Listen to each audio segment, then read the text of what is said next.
बिस्मिल्लाहिर्रहमानिर्रहीम। अस्सलाम वालेकुम। उम्मीद है आप सब ठीक होंगे जी। तो क्लास 10 आज हमारे पास है क्लास 10 की फ़िज़िक्स का chapter number 15 which is electromagnetism. Last time जो हम लोगों ने टॉपिक इसका देखा था वो हमने देखा था जी म्यूचुअल इंडक्शन का। ठीक है, आज हमारे पास टॉपिक है जी ट्रांसफार्मर का। मैं इसको थोड़ा सा जूम कर देती हूँ और आपको बताती हूँ कि आपने इसको कितना कितना याद करना है। ये तो क्लास टॉपिक है हमारे पास ट्रांसफार्मर का। ट्रांसफार्मर में ये शुरू वाला जो इंट्रोडक्शन लिखा हुआ है ये आप नहीं करें। ठीक है, यहाँ तक ये जो इसका इंट्रोडक्शन लिखा है ये आप ना करें, बल्कि इसकी डेफिनेशन यानी कि अगर आपको आ जाए डिफाइन ट्रांसफार्मर तो इसकी डेफिनेशन के लिए आप जो है वो समरी में आए। समरी में आने के बाद यहाँ पे आपको लास्ट वाली डेफिनेशन मिल रही है, transformer is an electrical device which is use to increase और decrease the value of an alternating voltage. It works on the principle of the mutual induction. ये आपने इसकी हेडिंग में दे देना है, यानी कि ये डेफिनेशन भी है। ये शॉर्ट के तौर पर आए तो आप ये वाली ट्रांसफार्मर की डेफिनेशन इतनी इतनी लिख सकते हैं। ठीक है, अगर हमारे पास ये लॉन्ग क्वेश्चन में आए कि एक्सप्लेन द ट्रांसफार्मर या वर्किंग ऑफ अ ट्रांसफार्मर, तो भी आपने स्टार्ट में ये वाली डेफिनेशन पहले लिखनी है, इसके बाद बाकी का काम आपने शुरू करना है। तो ट्रांसफार्मर की डेफिनेशन ये हो गई। इसके बाद आपने यहाँ पे लिखा हुआ है जी वर्किंग ऑफ अ ट्रांसफार्मर। ये वर्किंग ऑफ अ ट्रांसफार्मर आपका यहाँ से लेकर और ये लास्ट तक चलेगा, और ये रिव्यू क्वेश्चन नंबर 12 का आंसर है। मैं आपको दिखा देती हूँ इसका क्वेश्चन और इसके अंदर क्या क्या हेडिंग देनी है वो भी आपको दिखाती हूँ।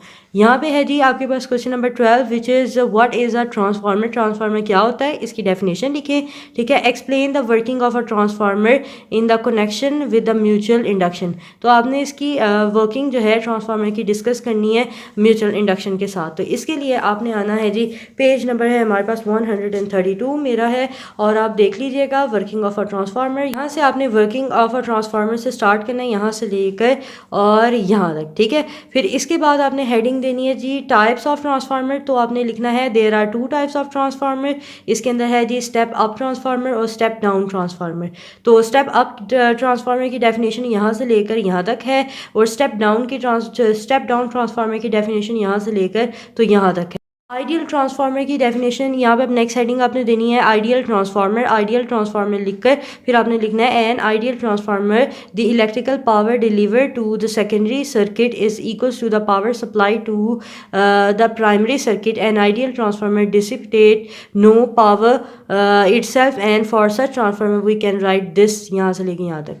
ठीक है, तो ये आपके पास शॉर्ट क्वेश्चन में भी आ सकता है। शॉर्ट क्वेश्चन में आपको डिफाइन, इसमें हमारे पास तकरीबन 4 डेफिनेशंस हैं। सबसे पहली डेफिनेशन है डिफाइन ट्रांसफार्मर। फिर उसके बाद आपसे पूछा जा सकता है how many types of transformer, name them. आपने कहना है there are two types of transformer. दूसरा है स्टेप अप ट्रांसफार्मर, पहला स्टेप अप ट्रांसफार्मर, दूसरा है स्टेप डाउन ट्रांसफार्मर। उसके बाद आपके पास जो चौथी डेफिनेशन है इसमें वो है जी आइडियल ट्रांसफार्मर की।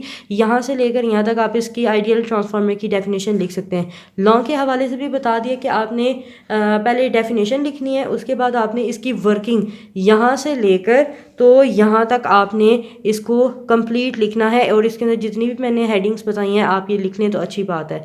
सो ये हमारे पास रिव्यू क्वेश्चन नंबर 12 भी है, और इससे पहले वाले पार्ट्स अगर आपको चाहिए तो नीचे डिस्क्रिप्शन बॉक्स में आपको इसके चैप्टर की जितने भी हमने अभी तक मार्किंग की है उसका प्लेलिस्ट का लिंक आपको मिल जाएगा, आप वहाँ से जाके ईजीली देख सकते हैं। So keep learning, keep sharing, see you next video, take care and अल्लाह हाफिज़।